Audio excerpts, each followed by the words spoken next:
Bonjour Mathieu. Bonjour. Alors on se retrouve aujourd'hui dans ce magnifique club. C'est la première fois qu'on vient ici et c'est vraiment chouette. Il y a beaucoup d'activités, beaucoup de ferveur chez les pratiquants de sport ici. Et moi je voulais te demander, est-ce que tu peux nous faire une petite présentation, ton parcours et quel est ton rôle dans le club? Donc, je m'appelle Mathieu Husson, je pratique le grappling, lutte à livrer, jiu-jitsu brésilien depuis 2000, depuis les années 2000. Moi j'ai commencé par le jiu-jitsu japonais, donc un mélange de karaté et de judo. Et je suis venu sur la lutte à livrer après un peu plus tard, en 2003, parce que grâce à l'avènement de l'UFC, du MMA, on a pu voir des pratiquants de jiu-jitsu brésilien maîtriser leurs adversaires. C'est la raison pour laquelle je me suis vraiment orienté sur le combat au sol. Et donc j'ai pratiqué la lutte à livrer avec Fabio Santiago, puis un peu plus tard le jiu-jitsu avec le kimono. Et j'entraîne ici au Congo Smashing Club depuis 2008. Donc c'est Ali Yag, le président du club, qui avait appelé Flavio pour entraîner à l'époque. Puis Flavio ne pouvait pas, donc il a proposé que je vienne donner les cours ici. Voilà, donc ça fait 13 ans à peu près que je donne les cours ici. Et donc moi je m'occupe de la partie spécifique sol, grappling. Donc grappling c'est un sport de préhension sans frappe, c'est du combat au sol. Et donc c'est une composante essentielle du MMA. D'accord. J'imagine qu'avec autant d'années de cours, de coaching, etc., est-ce qu'on voit les personnes qui viennent, les sportifs qui viennent s'intéresser au grappling, est-ce que le profil est toujours le même ou est-ce qu'au fur et à mesure, avec l'avènement de l'UFC surtout, on a eu des profils un peu plus différents et des gens qui cherchaient surtout à avoir on va dire une portée, une visibilité sur les arts martiaux mixtes? Oui, alors c'est vrai que ça s'est démocratisé. À la base, on a commencé, on a ouvert en 2008. En 2008, on avait moins de monde. Le tapis était beaucoup plus vide qu'aujourd'hui. Et c'est vrai qu'aujourd'hui, maintenant, vous voyez, la salle, aujourd'hui, c'est un petit peu moins nombreux que d'habitude. Mais en général, la salle est bien remplie. Et aujourd'hui, on a des jeunes, on a plus de femmes aussi qui viennent s'entraîner. Donc on voit que le sport, c'est beaucoup plus démocratisé et ouvert à un public un peu plus large qu'avant, en tout cas. Et c'est vrai que maintenant, les gens viennent, ils connaissent déjà le MMA par les médias, par les chaînes de télévision. Avant, ça restait un sport quand même c'était dans l'ombre, il n'y avait pas énormément de visibilité à part pour les vrais passionnés. Et aujourd'hui, c'est vrai qu'il y a des chaînes comme RTL9 et puis maintenant c'est rediffusé sur YouTube, sur RMC Sport, je crois, plus récemment. Donc oui, ça apporte de la visibilité. Moi, je le vois d'un point de vue personnel, pas forcément dans le milieu sport de combat. On parle de combattants du UFC, on parle des Français qui combattent, etc. Et c'est vrai qu'il y a 10 ans, quand je parlais de MMA, on me disait « Ah oui, c'est quoi ce sport? C'est un truc de brut, etc. » Et c'est vrai que maintenant, ça s'est largement démocratisé. Ouais, c'est vrai.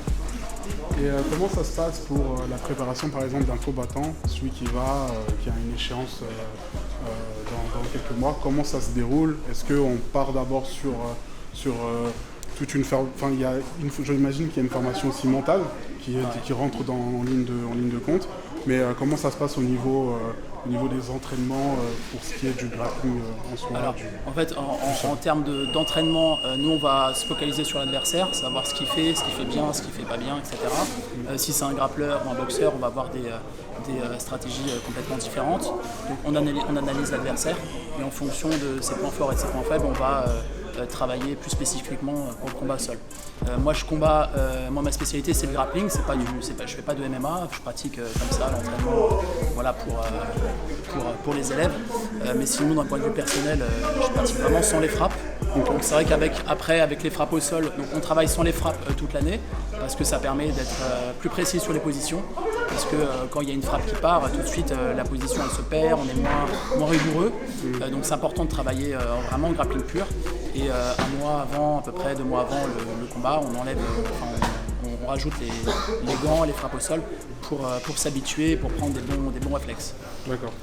Et on est sur un rythme de combien d'entraînements par semaine? Moi je les ai 2 fois par semaine en grappling pur. Après, il s'entraîne 2 fois avec Grégory Baben, qui est prof de MMA. Chez Gjati, il s'entraîne aussi à côté. Chez Hatch, lorsqu'il y a des entraînements. Donc, ils s'entraînent presque tous les jours entre les séances de préparation physique, grappling, MMA, boxe. Ils sont sur des entraînements tous les jours. Moi, j'entraîne 2 fois par semaine ici. D'accord. En grappling. Et si on devait donner un point faible au grappling, ce serait lequel? Pour le MMA, Pour le MMA. je dirais le point faible en grappling, je le vois, puisque là ça fait quelques temps que je fais avec les frappes au sol. Et, moi j'aime bien être sur le dos, je me sens bien sur le dos quand l'adversaire est sur moi. Et je vois qu'en MMA, forcément il y a les frappes qui arrivent, il y a les coups. Et c'est vrai que c'est quelque chose qu'on n'est pas forcément préparé, parce que quand on est le dos au sol, on a le temps de travailler, de prendre le temps, etc., de travailler sa garde. Et en MMA, ça, tout de suite avec les frappes, ça remet un peu les pendules à l'heure. Donc il faut être beaucoup plus dynamique et pas se reposer au sol, et on n'a pas le temps de vraiment de rentrer spécifiquement dans une technique. Voilà, ça va beaucoup plus vite. Donc il faut changer ces techniques. Voilà, c'est pas le même grappling. Mais le grappling sans les frappes, bien évidemment, est bien adapté pour le grappling avec les frappes. Puisque ça va permettre aux combattants justement de bien comprendre les positions. Puis après, il y aura quelques ajustements à faire. Et puis ça se passera bien. Et en termes de comment on évalue le niveau d'un étudiant en grappling, c'est aussi un système de ceinture? Oui, tout à fait. Ouais. Nous, on présente la lutte à livrer. Moi, je viens de l'école de Flavio Santiago. Donc, on a un système de ceinture en lutte à livrer. Donc, c'est les mêmes qu'en jiu-jitsu brésilien. On a juste la jaune et la orange qui précèdent la ceinture bleue. Donc, jaune, orange, bleu, violet, marron, noir. Et on l'évalue en fonction de plusieurs paramètres. Ça peut être les techniques, sa façon de combattre, son appropriation de la discipline, sa vision de la discipline dans son ensemble, et puis sa mentalité, sa rigueur, plein d'autres paramètres plus personnels, on va dire. Après, je pense qu'il y a une question qui revient souvent chez les novices, c'est combien d'années de pratique pour arriver à ceinture noire? Ça dépend du pratiquant, ça dépend de sa fréquence bien évidemment, parce que si on s'entraîne 3-4 fois par semaine, ça va pas prendre le même temps que si on s'entraîne 1 à 2 fois par semaine. En général, on dit qu'il faut 10 ans, une petite dizaine d'années pour avoir une ceinture noire. Voilà, Jati, ça fait 8 ans qu'il pratique, il est ceinture violette. Et puis après, ça dépend de chacun, de son implication dans la discipline. Enfin, dernière question. Comment ça se passe les entraînements avec Jati? Est-ce que c'est un bon élève qui est très studieux? Oui. Est-ce qu'il est sérieux? Ouais, il est très très sérieux. Moi, ça fait 8 ans que je l'ai ici au sein du Combos Machine.